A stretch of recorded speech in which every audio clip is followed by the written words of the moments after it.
আজকে আমি করে দেখাবো পেঁয়াজ কলি দিয়ে মজাদার একটি ভাজি রেসিপি। তো এই রেসিপিটা আপনাদের দুর্দান্ত ভালো লাগবে, এতই মজা হয় এই ভাজিটা। আপনারা প্রথম থেকে শেষ অবধি না দেখলে বুঝবেন না আমি এটা কিভাবে করছি। মোস্ট ডেইলি কুকিংয়ে আপনাদেরকে স্বাগতম। আপনারা সবাই কেমন আছেন? আল্লাহ তাআলার অশেষ রহমতে আমি বাসার সবাইকে নিয়ে বেশ ভালো আছি। আমার চ্যানেলটা যদি আপনাদের ভালো লেগে থাকে অবশ্যই লাইক কমেন্টস করে সাবস্ক্রাইব করে দেবেন, বেল বাটন বাজিয়ে দেবেন যেন আমার ভিডিও নোটিফিকেশন আপনাদের কাছে সর্বপ্রথম পৌঁছে যায়। নতুনদেরও আমি একই কথা বলবো, অবশ্যই আপনারা একটা লাইক দিয়ে ভিডিও দেখবেন এবং আমার চ্যানেলটা সাবস্ক্রাইব করে আমার চ্যানেলের পাশেই থাকবেন। সহজ সহজ সুন্দর নতুন নতুন নতুন রেসিপি দেখার জন্য আমার চ্যানেলের পাশেই থাকবেন। তো আসুন আমরা দেখে নেই আমি এখানে কি কি উপকরণ ব্যবহার করছি। প্রথমে আমার যেটা লাগবে সেটা হচ্ছে পেঁয়াজের ফুল আর ডিম। এটা হচ্ছে আমাদের মূল উপকরণ। এগুলি আমি দিয়ে আজকে রেসিপিটা তৈরি করব। সাথে আমার আর কিছু মশলা লাগবে, সেটা আমি স্টেপ বাই স্টেপ দেখিয়ে দেব। তো প্রথম থেকে শেষ অবধি আপনারা ভিডিওটা দেখতে থাকুন, স্কিপ করে দেখবেন না। দুর্দান্ত টেস্টের একটি পেঁয়াজ কলির রেসিপি। আমি পেঁয়াজ কলিগুলি এখন ছোট ছোট করে কেটে নেব। সবগুলি পেঁয়াজ কলি আমি কেটে নেব। এটা আপনারা বটি দিয়েও কেটে নিতে পারেন, আমি এটা চাকু দিয়ে এটা কেটে নিচ্ছি। এতই দুর্দান্ত টেস্ট হয় এই রেসিপিটা, আপনারা বাসায় না করে খেলে বুঝবেন না। অবশ্যই আমি যেভাবে করছি এভাবে যদি আপনারা করে খান আপনাদের ভালো লাগবে। এটা রুটি পরোটার সাথেও খেতে পারবেন, ভাতের সাথেও খেতে পারবেন, আবার এটা স্যান্ডউইচ হিসেবেও আপনারা পাউরুটি দিয়ে খেতে পারবেন।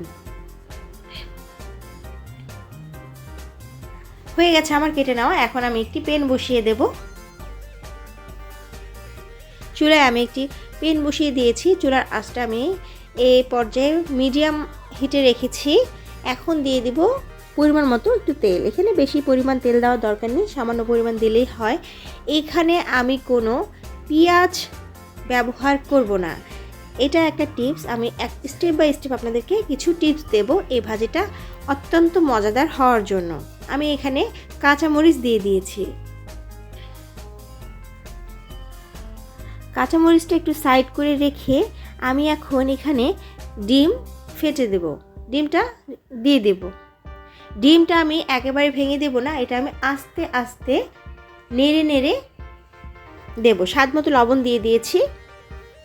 অবশ্যই আপনারা আমার রেসিপিটা প্রথম থেকে শেষ অবধি দেখবেন, স্কিপ করে দেখবেন না। সবাই সাবস্ক্রাইব করে বেল বাটন বাজিয়ে আমার চ্যানেলের পাশেই থাকবেন। আমি কেটে রাখা পেঁয়াজের ফুলগুলি দিয়ে দিচ্ছি। দিয়ে দেওয়ার পরে এখন আমি আস্তে আস্তে ডিমটা নেড়ে নেব। সবগুলি পেঁয়াজ ফুলের সাথে আমি মেখে নেব। মিক্সড করে নিচ্ছি আমি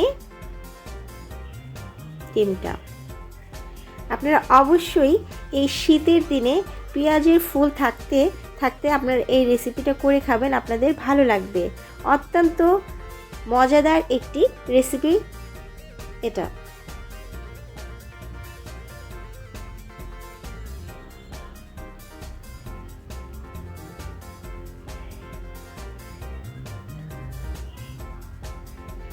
ডিমটা আমি সুন্দর করে ভেঙে নিয়েছি।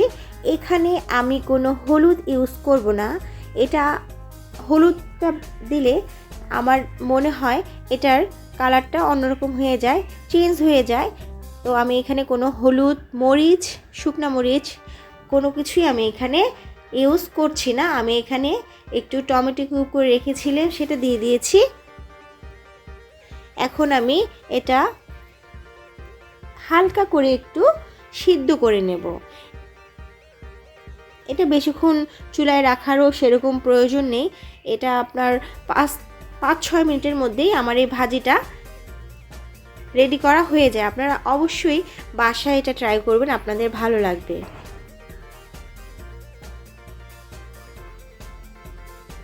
এই পর্যায়ে আমি একটু সয়া সস দিয়ে দেব।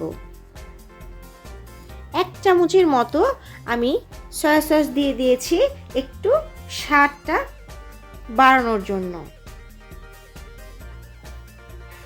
মোটামুটি হয়ে গেছে আমার পেঁয়াজের কলির ভাজি। এখন আমি নামানোর আগে ধনেপাতা কুচি দিয়ে নামিয়ে নেব। ধনেপাতাটা আপনি স্কিপ করতে পারেন, এখানে ধনিয়া পাতা দেখার কিছু নেই, এখানে জাস্ট একটু স্বাদের জন্য আমি ধনেপাতা কুচিটা দিয়েছি। হয়ে গেছে আমার পেঁয়াজ কলির ভাজি। আমি পরিবেশন করে দেখাচ্ছি। এতই মজাদার দুর্দান্ত টেস্টের একটি ভাজি, আপনারা না করে খেলে বুঝবেন না। অবশ্যই আপনারা করে খাবেন। গরম ভাতের সাথে গরম গরম এই ভাজি অনেক জমে যাবে। এক প্লেট ভাত আপনারা অনায়াসে শেষ করে ফেলতে পারবেন। এটা স্যান্ডউইচ তৈরি করেও আপনারা খেতে পারবেন। তা আমার চ্যানেলটা আপনারা সাবস্ক্রাইব করে রাখবেন। আমার রেসিপিগুলি আপনাদের কেমন লাগে অবশ্যই কমেন্টস করে জানাবেন।